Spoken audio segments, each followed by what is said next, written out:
اللہ الرحمن الرحیم۔ اگر آپ اپنے ارد گرد نظر دوڑائیں اور اپنے آس پاس لوگوں سے یہ پوچھیں کہ آپ عام طور پر نمازوں میں کون سی صورتوں کی تلاوت کرتے ہیں، تو عموماً جو جواب آپ کو سننے کو ملے گا وہ یہ ہوگا کہ ہم قرآن پاک کی آخری چند صورتیں، جن میں خاص طور پر انا اعطیناک الکوثر،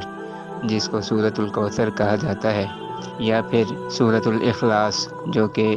قل هو اللہ احد یہاں سے شروع ہوتی ہے، تو عموماً لوگوں کا جواب یہ ہوتا ہے کہ ہم سورۃ الکوثر اور سورۃ الاخلاص اپنی نمازوں میں پڑھتے ہیں۔ یعنی نماز میں جب انسان سورہ فاتحہ پڑھتا ہے تو اس کے بعد ایک سورت ملانی ہوتی ہے، تو اس سورت کی جگہ پر عموماً لوگ سورۃ الکوثر اور سورۃ الاخلاص پڑھتے ہیں اور ساری زندگی اسی پر گزار دیتے ہیں۔ مطلب اگر ایک آدمی 50 سال سے نمازیں پڑھ رہا ہے یا 40 سال سے نمازیں ادا کر رہا ہے، تو اس نے اپنی زندگی کی ترتیب اسی طرح بنائی ہے کہ پہلی رکعت میں انا اعطیناک پڑھ لی اور دوسری رکعت میں قل هو اللہ احد یہ والی صورت پڑھ لی، تو یہ مناسب نہیں ہے۔ اس کا ہرگز یہ مطلب نہیں ہے کہ اگر یہ صورتیں آپ مستقل پڑھتے رہیں تو نماز نہیں ہوگی، نماز تو بہرحال ہو جاتی ہے، لیکن بات یہ ہے کہ کبھی اس طرف توجہ ہی نہیں کی کہ میں اتنے عرصے سے صرف یہ 2 ہی صورتیں پڑھوں، تو کیوں نہ میں جو ہے وہ کچھ مزید صورتیں بھی یاد کر لوں اور ان کو بھی نماز کے اندر اپنی تلاوت کا حصہ بنا لوں۔ تو اس حوالے سے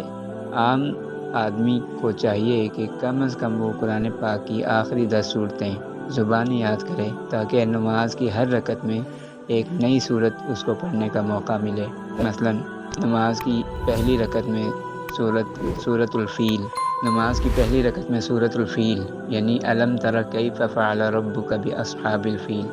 پہلی رکعت میں انسان یہ صورت پڑھ لے، اور دوسری رکعت میں لإیلاف قریش جس کو سورۃ القریش کہا جاتا ہے، دوسری رکعت میں یہ والی صورت پڑھ لے۔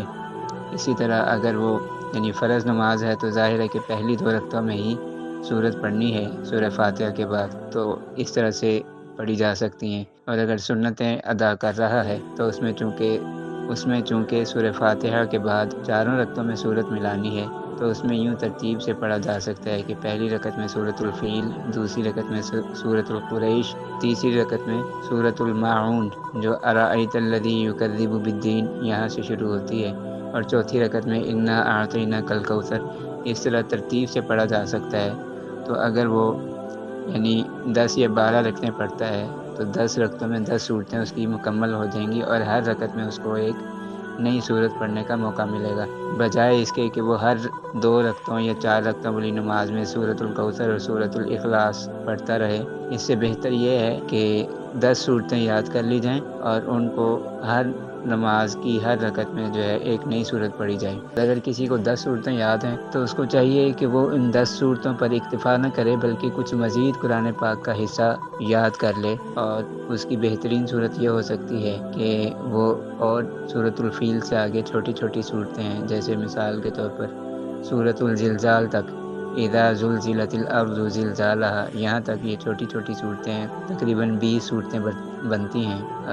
تو یہاں تک صورتیں یاد کر لیں، یا اگر زیادہ ہمت کریں تو کم از کم 30ویں پارے کا جو آخری پاؤ ہے یعنی سورۃ الناس سے لے کر اور سورۃ